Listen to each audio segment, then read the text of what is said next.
Hello again, and welcome to the Master's Voice. I am Celestial, and you are welcome to this channel. To old and new subscribers alike, you are very welcome. I have a series of dreams that I received from the Lord today, November the 2nd. These are the dreams I had just before morning, or I can basically say I had these dreams all night. And now that I have an opportunity, I'm going to make these dreams so that I can continue going back to the ones that I had in June and July. I have quite a lot of material to cover from that time period. And so if the Lord will give me anything new, I think it's wise for me to make it right away so that I can be able to head back and finish off the information that I have there. And so I don't have a title for this message. If the Lord gives me a title, I will give it. But for now, I will simply title it Dreams, November 2nd, 2025. Dreams, November 2nd, 2025. And so in the first dream that I had, I dreamt that the whole of America was wearing black. So I saw myself wearing black. Everybody else was wearing black. And not everybody was wearing black by choice. There seemed to be some kind of requirement that we wear the black. So some people wore black because they wanted to, but then I felt an element of pressure or duress to wear this black. Something had happened in the country. We had lost somebody and we were required to wear black. And so I say required, just like I mentioned, because even the people who didn't want to wear black were wearing black. But I saw in reality that their hearts were very indifferent and dismissive in some cases towards whoever it is that had died. They didn't care about the death. In fact, those people who didn't care wore colors underneath their black. And the colors I predominantly saw peeking out from their clothing, especially around the neckline, were yellow, orange, crimson, and gold. Yellow, orange, crimson, and gold. And I could see these colors peeking out at the neck of their black garments. But other people couldn't see that they had a colored item or a colored piece of clothing underneath their black. And so when they saw these people who didn't care about the death, when they saw these people who were, some of them were very cold, others were very dismissive, others were apathetic. Okay, somebody's died, so what? But we were all wearing the black. Yet when other people looked at them, they just thought, oh, they're wearing black like me. But when I looked at them, I could see that these people had these four colors: yellow, orange, crimson, and gold underneath their clothing. And I also could feel that these colors that they were wearing, for some reason, the phrase Hunger Games came to me. And the feeling that I had, these people who were wearing the colors, is that they were wearing their colors as some kind of resistance. So it's not like they didn't have the black. They did, but they had their colors on underneath, like some kind of resistance force. Like, we will not be compelled to wear this black for a death we don't care about. And I saw that among these people who didn't care were some people who were extremely gleeful, extremely happy, like happy to the point of wanting to giggle out loud, wanting to laugh out loud, wanting to really celebrate the death of whoever it was that had passed. But they didn't show how they felt, or they couldn't show. So they didn't show any glee, but I could see that they were gleeful. And the same way they didn't show any glee, they didn't show any remorse at the same time, because they didn't feel any. Now, when people are grieving and they're wearing the black, you can see that they're grieving. Their actions are of those who have been bereaved. They're sorry. They're heavy. They're visibly carrying the loss with them. Even the ones who try to be strong, like the men. You can see when a man has lost someone, because losing someone, the act of having someone die and pass away out of your life, brings a necessary weight. It brings a necessary heaviness to the person, that it becomes very easy to see when someone is faking grief. It's very easy to see, no matter what America is currently doing, for instance, in the case of the Kirks, and coming up with excuses like, oh, people grieve differently and we don't all respond to grief the same. The amount of lies that people are willing to lie to themselves in this country to excuse behavior that is obvious is something that is really beyond the pale. Human beings are made fundamentally the same by the same God. And so when death comes into a situation, we all respond the same. Some of us may be more loud because culturally death is grieved louder in some places than in others. But because we have this same type of soul within us, when true grief is present, there's always heaviness.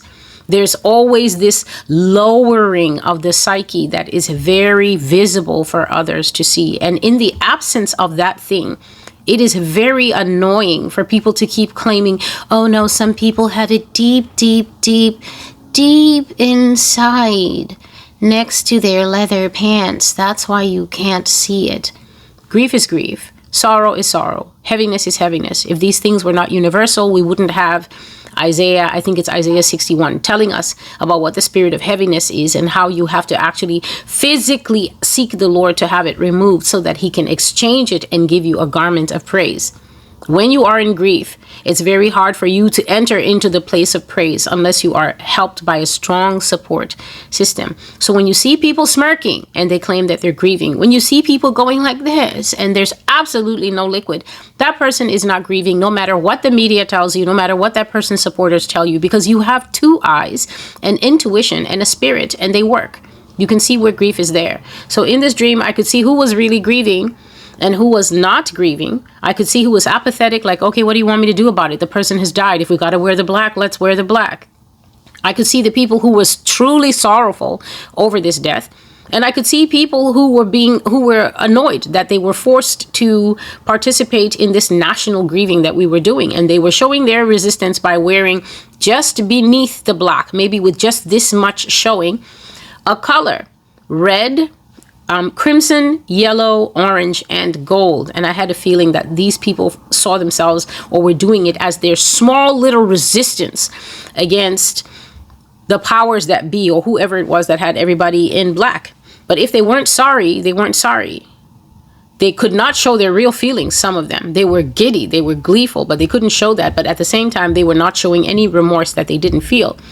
So it was understood that if you were going to show giddiness and if you were going to show glee, somehow it was going to get you in trouble, not being able to control your real emotions if you were one of those people who was happy or relieved at the death.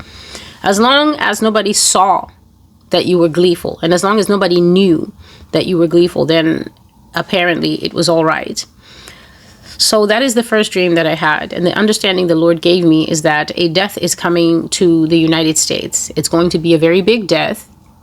It's going to be a death that, whether you think you're going to be unaffected by this death, you are mistaken. This death is going to be so big that it's going to affect the nation. It's going to affect the entire country. Now, the person that I believe we're talking about, because I prophesied this death here many times, and in 2025, I prophesied this death several times since the middle of the year when God was saying that President Donald Trump is nearing the end of his assignment. Another prophecy says that MAGA has captured you. MAGA has done its assignment. What was the assignment of MAGA? The assignment of President Donald Trump in particular, and MAGA in general, Make America Great Again, has been to rush America into the beast system. That is the assignment. MAGA has accomplished in only 1 year changing the entire face of a democratic United States.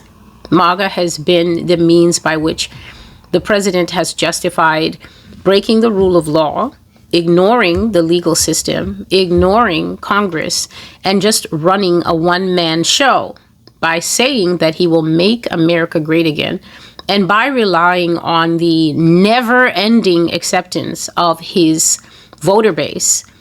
The president has been able to accomplish what truly, if you're a student of politics, if you're a student of history, I don't claim to be an expert in any of those things, but to those of you who went to school specifically to study this stuff, those of you who have read the books, those of you who have written the books, you have to admit that the transformation of America in only 10 months, 11 months has been nothing short of phenomenal.